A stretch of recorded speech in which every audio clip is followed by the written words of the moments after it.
This is the WWE Raw October 27, 2025 full show results video. Bitch takes place at Honda Center in Anaheim, California.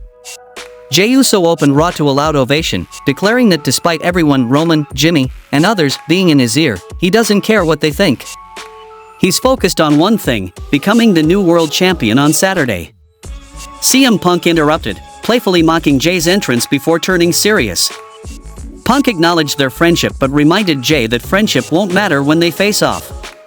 He praised Jey for going his own way and winning the Battle Royal but questioned how far Jey is willing to go to win the title. Punk said he needs the championship like air in his lungs and warned Jey about being ready to lose.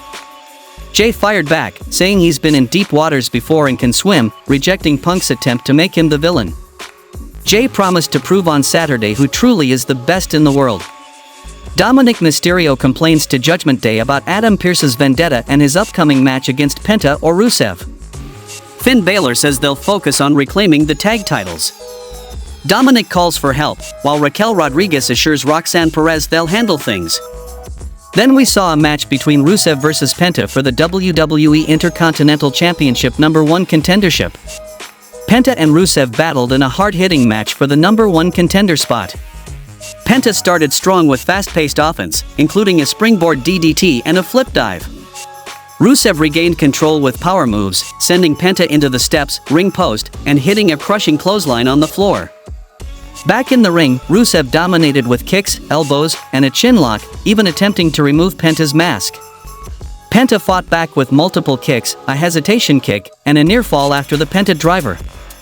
The two exchanged heavy strikes and counters, with Rusev nearly winning after a thrust kick and setup for the accolade. However, chaos erupted when Rayo and Bravo attacked both men, forcing the referee to call for a no contest. After the match, El Grande Americano attacked Penta, landing a strong uppercut. Rayo and Bravo targeted Rusev, sending him into the ring steps. Rusev fought back, tossing Bravo out and clotheslining Rayo. When Grande turned around, Penta super-kicked him before Rayo and Bravo saved Grande. Rusev and Penta stood tall together. Jackie Redmond interviews LA Knight about last week's Battle Royal. Knight admits he fell short and doesn't have a title match, acknowledging CM Punk and Jey Uso's upcoming clash. Questioning Jey's intentions, Knight says he's used to doing the hard things and never quits, vowing to go after whoever wins on Saturday. In the locker room, Paul Heyman speaks with Bron Breakker and Bronson Reed. Bron says they should have entered the Battle Royal and dominated, but Paul explains that doing so would have angered Adam Pearce and risked suspension. Paul outlines the plan: let Punk and Jey Uso destroy each other, then strike the winner next week. He reveals he's already secured Bron a match, and it's against LA Knight, happening very soon. Adam Pearce is interrupted by Finn Balor and JD McDonough, who demanded tag title rematch. Pearce reminds them of their interference in the Battle Royal, naming Sheamus as the affected man. JD volunteers to face Sheamus, and Finn insists they get their title shot afterward. Then we saw a match between Nikki Bella vs Roxanne Perez. Perez started by taunting Nikki, but Nikki fought back with quick counters and a dropkick. Both exchanged holds and reversals until Perez gained control by pulling Nikki's hair and landing windmill punches. Nikki mounted a comeback with a facebuster, but Perez used Raquel Rodriguez's distraction to take advantage, catapulting Nikki into the ropes and dominating with uppercuts, chokes, and a double jump moonsault for a near fall. Perez continued working on Nikki's neck, but Nikki rallied with a series of clotheslines, a springboard kick, and a spinebuster for near falls. Raquel's interference again shifted momentum. Nikki knocked her off the apron, but Perez used the distraction to roll her up, then capitalized with pop rocks for the victory. Perez celebrated as Raquel stood by her, while Nikki's strong showing was spoiled by outside interference. After the match, Raquel attacked Nikki with a forearm. Stephanie Backer's music hit, and she confronted Perez and Raquel, prompting them to retreat. Raquel returned to face Stephanie, but Nikki stepped between them, leading Raquel to back off and leave the ring. Backstage, Asuka tells Lyra Valkyria they should get a tag title match, angrily yelling at her while Kairi Sane nervously intervenes. Bayley arrives, asking what's wrong. Lyra blames Bayley for the tension and admits she's never faced Charlotte or Alexa. Bayley encourages her, declaring they're main eventing. Lyra confidently replies, "What if we win?" Jimmy Uso confronts Jey Uso backstage, accusing him of not caring after eliminating him in the Battle Royal despite being saved twice. Jimmy says Jey acted selfishly, doing it for himself, and claims Jey is too scared to face what really happened. Then we saw a match between Bron Breakker versus LA Knight. Bron Breakker faced LA Knight in a physical, high-energy match. After an intense lockup, Knight gained early momentum with punches, clotheslines, and a crossbody, but Bron's power soon took over. He slammed Knight onto the announce table and dominated with suplexes, backbreakers, and corner attacks. Knight fought back with a flying clothesline, neckbreaker, tilt-a-whirl slam, and a big superplex for a near fall.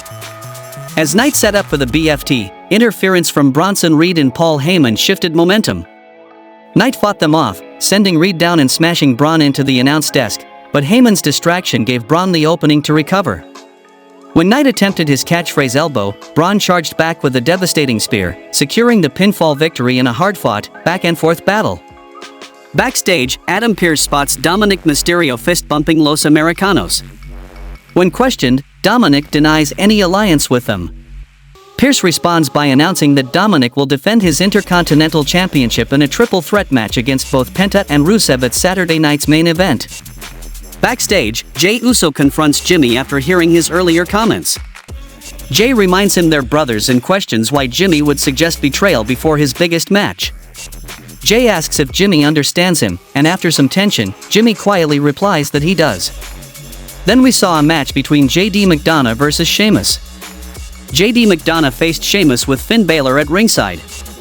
Early on, Finn distracted Sheamus, allowing J.D. to attack with strikes, but Sheamus overpowered him with suplexes, clotheslines, and power moves.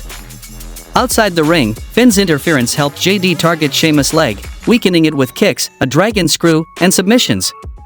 J.D. connected with a 450 splash for a near fall, but Sheamus rallied with multiple clotheslines, a runnage backbreaker, and his signature forearms on the apron. J.D. countered a brogue kick with a flying knee and nearly won with an inside cradle. Sheamus hit the Celtic Cross, but Finn saved J.D. by placing his foot on the rope. As Sheamus pursued Finn, Finn struck him with the shillelagh behind the referee's back, allowing J.D. to capitalize with a Spanish fly for the tainted victory. Adam Pearce speaks with Maxine Dupree about her 2 victories over Becky Lynch and makes a third match official. Maxine thanks him, saying she doesn't want to waste the chance and will call a friend to prepare. Confidently, she vows to be ready to take Becky's title, and Pearce agrees to schedule the match once she's ready. Jackie Redmond interviews Alexa Bliss and Charlotte Flair about accepting Bayley and Lyra's challenge. Alexa says they never back down, while Charlotte mentions their 2 wins from a title defense record. Asuka and Kairi interrupt, demanding a title match.